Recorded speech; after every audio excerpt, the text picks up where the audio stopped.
Vous faites du naturisme, ou vous faites une grande promenade à la campagne, ou vous faites du ski nautique, ou vous faites ce que vous voulez, mais vous êtes dans une situation où vous n'avez plus de poche, et ce qu'il y a dans vos poches, vous pouvez pas le garder sur vous, le mettez dans un sac, vous faites voler votre sac par un voleur de sac. Oui, vous avez que l'audio, l'image là c'est juste pour meubler. Bref, vous perdez vos clés. Panade totale. Quand on n'a plus de clés, on va plus loin. Enfin, c'est pas terrible. J'ai réfléchi à la question. Que faire lorsqu'on paume ses clés et qu'on est fauché? Ça, c'est très important. Vous pouvez courir chez un réparateur de clés, ça vous prendre 2 jours. Cherchez pas, c'est pas agréable. Que ce soit une clé d'ailleurs, ou ces nouveaux systèmes électroniques de bip, comme pour les interphones, enfin pour les portes automatiques. Que ce soit un système électronique, à plus forte raison un système électronique, parce qu'auparavant une serrure classique, vous pouviez toujours démonter soit son support, soit lui mettre un coup de marteau. Maintenant ma cage c'est relié par le clou au grand ordonnateur central qui détermine que bref, vous pouvez rien faire. Bon, je perds pas régulièrement mes clés, mais ça m'arrive. Donc, comment faire pour démarrer une moto en l'occurrence et l'arrêter en toute sécurité? Moi j'ai pensé à un système, j'ai pensé à ce système là. Alors ça vous le voyez, il s'agit d'un petit tube en verre dans lequel il y a 2 lamelles métalliques qui ne sont pas en contact.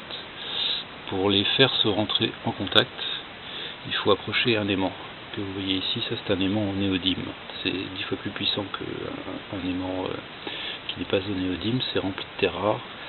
Ça supporte mal la température en revanche et ça arrive à s'oxyder. Mais c'est quand même beaucoup plus puissant. Donc ça c'est un interrupteur RID wireless que je connaissais pas il y a peu de temps. Alors ce truc là c'est bien. Je vous ai fait un petit montage avec une batterie, une piotte, que je vais rapprocher un peu. Voilà. Et là il y a un interrupteur RID qui est branché. Que vous pouvez le constater, la loupiote n'est pas allumée. Et je vais approcher mon aimant au néodyme de l'interrupteur RID. Bon, en fait il y a un sens, il y a une polarité, il faut le savoir. Donc je l'approche par ici cette fois. Et voilà. Là vous pouvez constater que ça fonctionne. Et l'aimant se trouve environ à 2 cm de l'interrupteur. Donc c'est électromagnétique.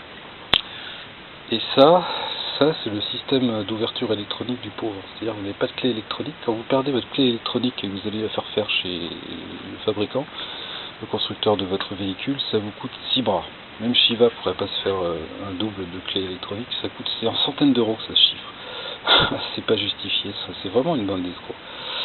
Ce truc là, ça coûte, j'en sais rien combien ça coûte, un demi-centime environ, un aimant néodyme. Chez les Allemands, parce que chez les Français ça coûte une clavicule. Mais pas chez les Allemands.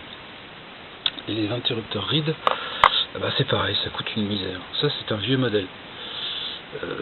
C'est du NOS, j'en ai récupéré une petite dizaine, j'en ai profité pour en briser 3 ce soir en essayant de les assembler. Il se trouve que c'est redoutablement fragile avant d'être installé. Donc l'idée, comme mes pièces de BM ne sont pas arrivées, je me suis remis sur la Zanadar. Ça c'est la casserole de phare de la Zanadar. À l'intérieur, voici, j'ai fabriqué un petit support, voilà, c'est une plaque de métal sur laquelle il y a 2 vis brassées à l'argent, le tout noyé dans la résine et la fibre de verre. Notez l'emplacement. L'ouverture que l'on voit, c'est l'ouverture pour le contour de vitesse. Oui, c'est ça. Notez l'emplacement, ce qui veut dire que l'extérieur se trouve ici. Vous voyez, juste là. Et bien ici, il va y avoir l'interrupteur RID à l'intérieur.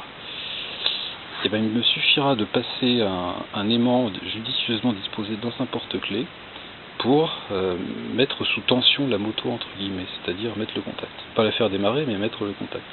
Ça peut servir à ça, ou ça peut servir à d'autres applications de déclenchement automatique.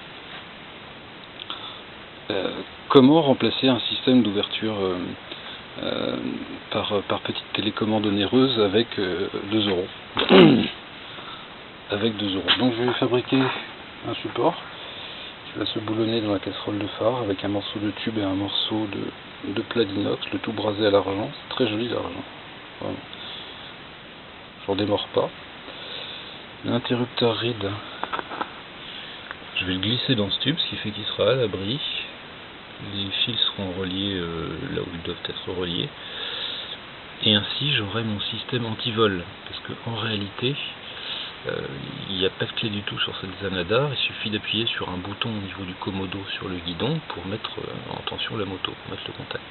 Problème, il peut toujours y avoir un petit rigolo qui s'amuse à toucher les boutons. Vous savez comment sont les petits rigolos. Donc le cas échéant, si ça s'avère utile, j'aurai ce système d'interrupteur qui va en fait jouer avec un relais, mais un relais particulier. Ça, c'est un relais de puissance. Alors, le relais de puissance, c'est pas compliqué, c'est jamais qu'un interrupteur classique. Oh, je dessine toujours aussi bien. Voilà, ça c'est censé être un fil, hein. Les lignes horizontales sont censées être des fils. Ça c'est votre interrupteur mécanique avec la partie, c'est un interrupteur, rien de très compliqué. Et ça en fait, c'est ça plus un autre dispositif. Avec un petit bobinage de cuivre ici, voilà, et deux fils qui en partent. Tout ça c'est noyé dans le boîtier noir. Et en fait vous agissez sur ces fils. Là vous faites passer du plus, par exemple, à la masse, et du coup vous créez un courant électromagnétique dans le bobinage qui actionne le petit dispositif ici, qui du coup se ferme et le courant passe.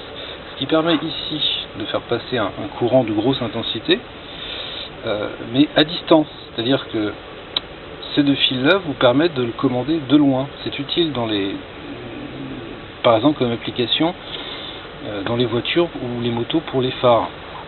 Plus vous avez de fils qui transportent du courant de forte intensité, et plus ce courant, du fait de la résistance des fils, il y a des pertes.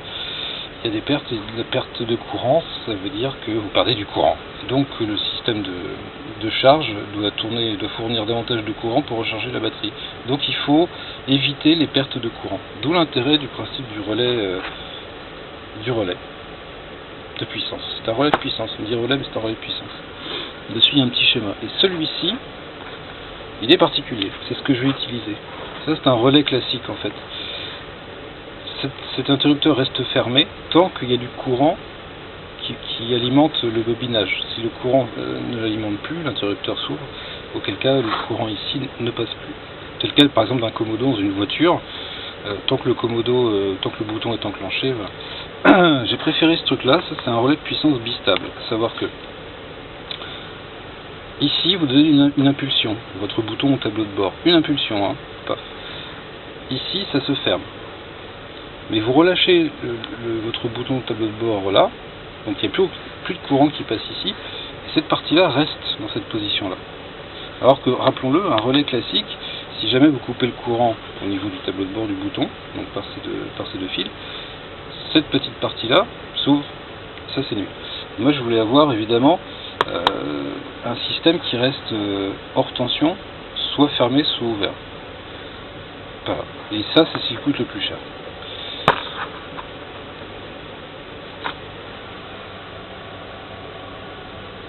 Je sais plus quoi dire. Je sais plus quoi dire. Si ce n'est que c'est bientôt terminé. Et que c'est bientôt terminé. Et puis état d'avancement des carburateurs. Quand j'y suis. Ça c'est le système d'accroche du câble de gaz. C'est la phase prototypage encore pour le moment. J'ai refait ça c'est la commande de starter manuel pour le coup. J'ai refait ça en inox. C'est la phase prototypage, donc je teste les matériaux et les outils dont j'ai besoin pour fabriquer tout ça. Et là, je vais renvoyer ça chez Monsieur Sodeman parce que c'est pas tout à fait les bons ressorts. Il m'en faudrait des un peu plus costauds. Donc comme ils permettent le renvoi, je vais renvoyer. Donc il y a deux carburateurs.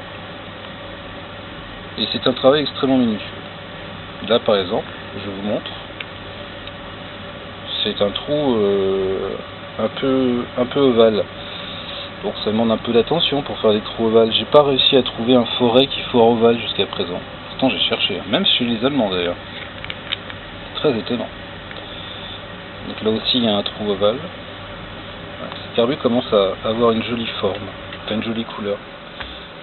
Là, il y avait deux pattes qui dépassaient en aluminium, je les ai arasées. On ne voit plus que une vague trace devant ici, c'était les pattes. Donc c'est un travail minutieux également. Le papillon. Là vous avez le volet du papillon et là l'axe du papillon. J'ai remplacé par de la visserie inox que j'ai dû fraiser à la meuleuse. C'est pareil, ça prend du temps. Mais je suis content. Ces carburateurs commencent vraiment à être très sympas. Et vous voyez un peu ce patchwork de couleurs, de teintes, une teinte différente ici pour le corps, pour la cuve. Ici une minuscule vis inox sans tête rentrée dans un petit conduit, je vous montrerai à l'occasion quand j'y serai, qui permet de connecter une colonne à mercure pour équilibrer la pression dans les carburateurs. Ils sont magnifiques ces carburateurs à champignons, à dépression. Ils sont très mous, mais bon, je serais monté sur une moto, je le ferais pas, mais c'est jamais qu'une BMW.